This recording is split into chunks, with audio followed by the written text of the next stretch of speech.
Hello everyone, this is Jinju at kimchimarie.com. Today I'm going to show you how to make tteokbokki, spicy rice cakes. The best way to make it is to make some kelp broth, dashima or kombu broth. We want to put the dried kelp in some hot water, and we're going to let it soak for about 10 minutes, and it becomes nice and soft, and you get this wonderful umami-filled broth. And to that, we're going to add tteokbokki rice cakes, some soy sauce, sugar, garlic powder, and gochujang, the red chili paste, some fish cake sheets. These are optional.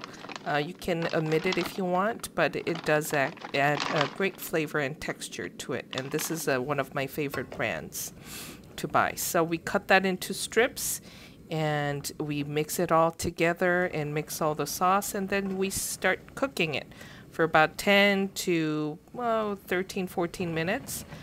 So we just keep on boiling it, and we want to reduce the sauce.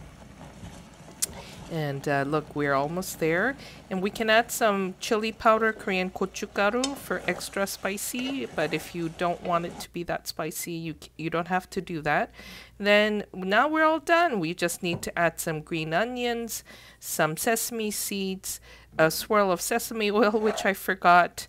And there we go. It is wonderful. It's spicy, it's chewy, it's sweet.